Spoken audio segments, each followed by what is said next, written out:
Chaîne 3. Vous écoutez Alger Chaîne 3, le journal. Il vous est présenté par Faziel 15. Bonjour.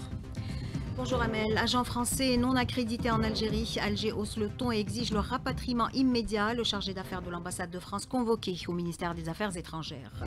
Dans son édito du mois, la revue El Jaish appelle à faire du 8 mai 45 un vecteur d'unité nationale face aux menaces qui ciblent la souveraineté du pays. L'Algérie consolide son attractivité économique. 35 accords ont été signés au Forum africain de l'investissement. Des négociations sont en cours entre le Hamas et les États-Unis pour arracher un cessez-le-feu à Gaza et permettre l'entrée des aides dans l'enclave où la situation humanitaire est catastrophique. Baccalauréat 2025, le compte à rebours est lancé. Les candidats passent les épreuves du bac blanc à un mois de l'échéance nationale de juin prochain. Et puis sport football, suite et fin de la 25e journée de Ligue 1. 3 matchs au programme dont le derby algérois Serbe Belouizdad Mouloudia d'Alger à 17h au stade Nelson Mandela. Madame, Monsieur, bonjour et merci de vous joindre à nous. Le chargé d'affaires de l'ambassade de France convoqué au ministère des Affaires étrangères. Selon l'APS, cette convocation fait suite à l'affectation irrégulière d'agents français en Algérie. Des pratiques jugées contraires aux usages diplomatiques. En conséquence, l'Algérie exige le rapatriement immédiat de ses agents. Lias Telrini.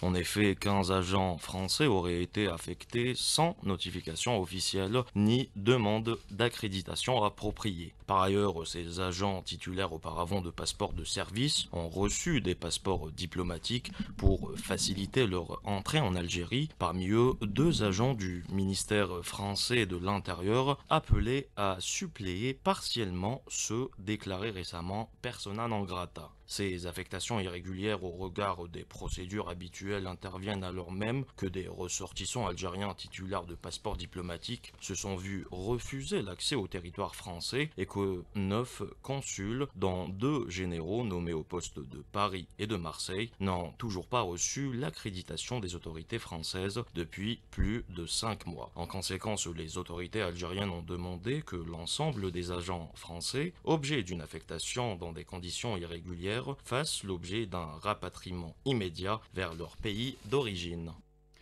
L'éditorial de la revue El Jaish, dont le dernier numéro coïncide avec la commémoration du 8 mai 45, rend hommage à la mémoire des martyrs tombés sous la répression coloniale. Une répression qui, loin d'avoir brisé la volonté du peuple algérien, a au contraire renforcé sa détermination à arracher sa liberté, quel qu'en soit le prix. Un combat qui se poursuit aujourd'hui pour préserver notre souveraineté nationale. Ibti Haladoun.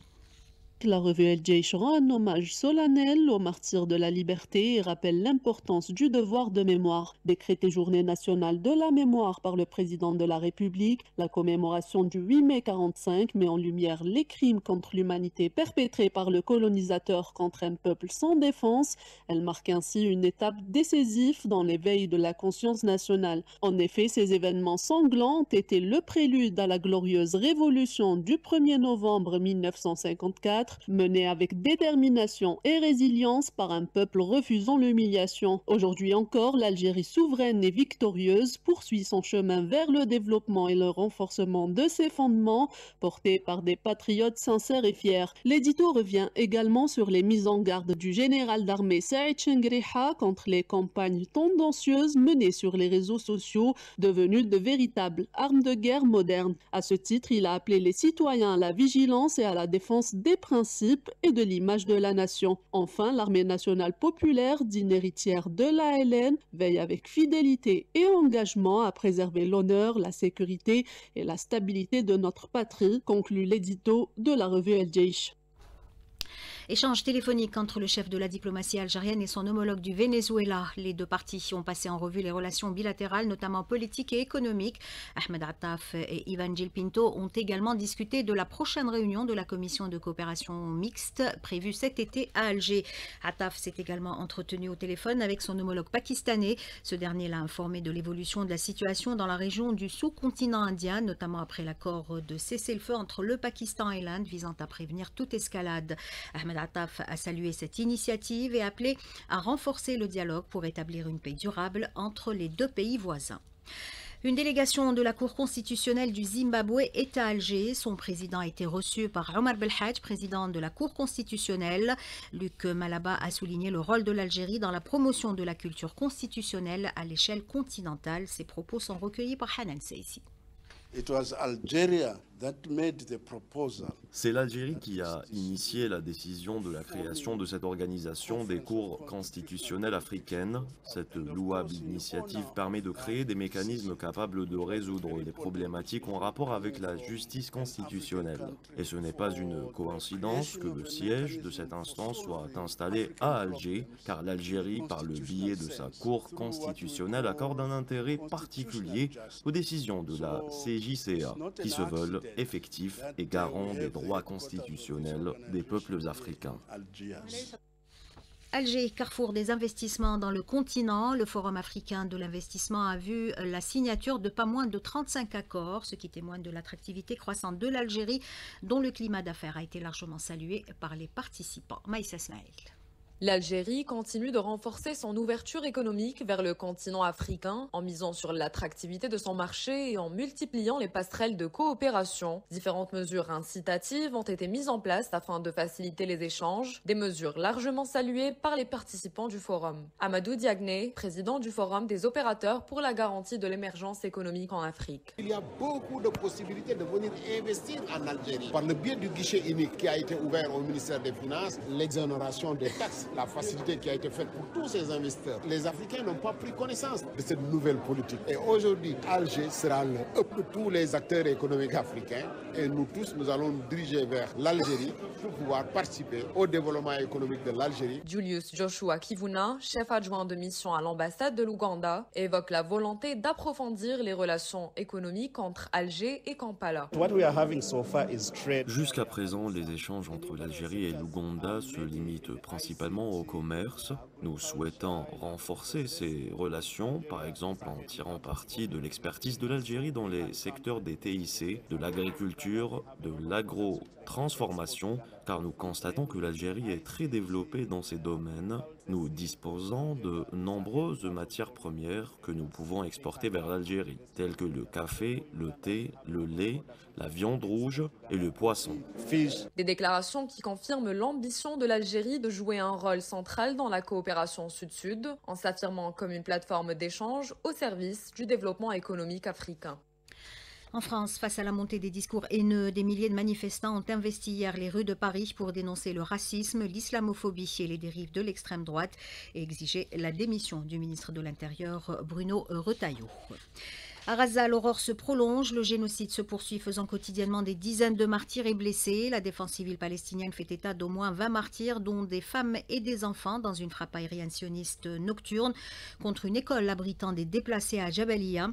La situation humanitaire et sanitaire atteint un niveau catastrophique, laissant les Gazaouis sans répit face à la barbarie sioniste.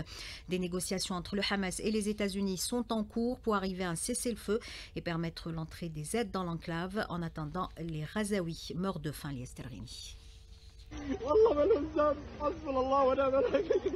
Gaza continue de saigner. Il ne se passe pas un jour sans qu'un nom ne disparaisse, sans qu'un rêve ne soit enseveli sous les décombres. Dans les camps, les Gazaouis ne trouvent ni nourriture ni répit. Plus de 2 millions de personnes déplacées survivent dans des conditions inhumaines. Sur place, le journaliste Rami Abou Djamous témoigne. C'est tous les jours, toutes les nuits, pareil à chaque fois. L'intensification des bombardements, des raids, la peur est toujours là. La situation humanitaire est en train de s'aggraver de plus en plus. Un raid aérien a visé l'université islamique de Khan Younes, laissant derrière lui un champ de ruines.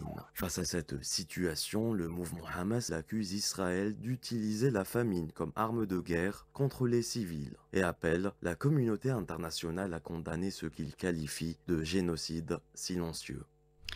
Retour chez nous, à pratiquement un mois du coup d'envoi du baccalauréat 2025. Les candidats passent les épreuves du bac blanc cette semaine. Une espèce de révision générale pour jauger leur niveau avant l'échéance nationale de juin prochain. Mayel Kenz a rencontré quelques candidats. La plupart des candidats, une fois à la maison, après un moment de répit, ont enchaîné les révisions, chacun selon son choix. L'essentiel pour eux est de pouvoir affronter le deuxième avec aisance. Écoutons à ce propos Ahlam et Manel de la filière langue étrangère. De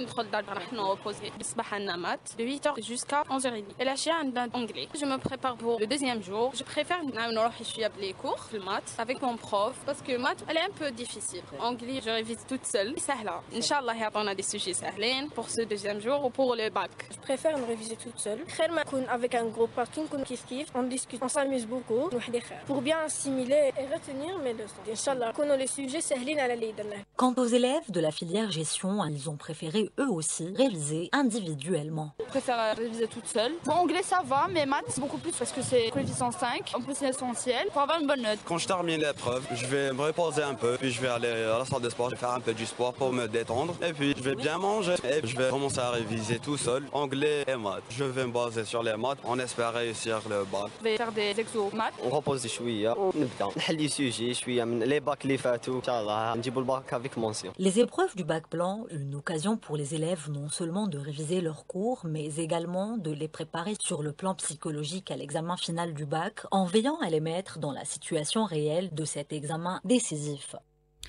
Le ministère de l'Intérieur appelle les propriétaires de véhicules de moins de 3 ans à régulariser leur situation. Les concernés sont invités à se présenter au niveau des services d'immatriculation de leur commune de résidence pour demander la délivrance de leur carte grise, et ce à partir d'aujourd'hui pour les véhicules immatriculés jusqu'au 31 décembre et à partir du 22 juin prochain pour les voitures dédouanées depuis le 1er janvier 2025. Le mois du patrimoine se poursuit jusqu'au 18 mai courant. Gros plan ce matin sur la mosquée Sidi El Kettani de Constantine. Niché au cœur du quartier de Souk al-Asr, cet édifice religieux est un joyau du patrimoine urbain de la ville des ponts suspendus. Hayat Kerboua. La mosquée Sidi El Kettani, située à Souk al-Asr, était un élément d'un ensemble de plusieurs dizaines de constructions décidées par Salah Bey au XVIIIe siècle. Cet ensemble comprenait, en plus de la mosquée, une école, Madrasat El Kettaniya. Mais la mosquée a subi plusieurs transformations et changements et perdu beaucoup de sa surface initiale. Écoutons Mariam Ziani, architecte chargée du chantier de sa rénovation. La mosquée Sidi El Kettani est une mosquée très importante qui fait partie du grand patrimoine de la ville de Constantine, déjà par sa salle de prière qui est située au niveau de l'étage, ainsi que son minbar confectionné en marbre. La mosquée Sidi El Kettani a été construite en 1776 par le bey Salah Ben Mustafa de Constantine. L'origine du nom qu'elle porte provient de la chapelle funéraire de ce saint personnage choisi par le bey pour y être enterré, ainsi que les membres de sa famille. Au début de la colonisation, le 13 octobre 1837, elle était en ruine. Elle a subi des travaux de réfection et de restauration en période coloniale française. En juillet 1873, l'escalier intérieur ainsi qu'une partie du minaret fut détruit par un incendie. Il est réparé dans la même année. Donc, par rapport à ces modifications effectuées en période coloniale, son style architectural et occidental néoclassique. Réhabiliter la mosquée Kettaniya fera la joie des fidèles privés de cet espace depuis fort longtemps. Elle sera également une étape pour les touristes désireux de découvrir son minaret, son minbar, ses colonnes, sa salle de prière ainsi que sa tourba au petit cimetière où sont enterrés Salah Bey et sa famille. Constantine, Hayat Kerboua, Alger 3. Sport football pour terminer avec aujourd'hui la suite et fin de la 25e journée de Ligue 1. 3 matchs au programme cet après-midi, dont le derby algérois Serbe Belouizdad MC Alger à 17h au stade Nelson Mandela. À 17h également, le MC El Bayed accueille la JS Kabylie et le Paradou AC se déplacera chez l'actuelle lanterne rouge l'US Biskra à 18h. Rappelons qu'hier, l'entente de Sétif a consolidé sa 4e place au classement général après sa victoire contre l'Olympique Arbo 1-0 et l'USM Alger, après une mauvaise série de 3 défaites consécutives, s'est imposé face au CS Constantine de buts à 1. 8h14 sur Alger Chaîne 3. C'est la fin de ce journal réalisé par Aïssa Abdelrahman. Samir était à la console technique, Houssine à la régie d'antenne et Yassine au streaming vidéo. La météo, c'est tout de suite et c'est avec Amel Foti.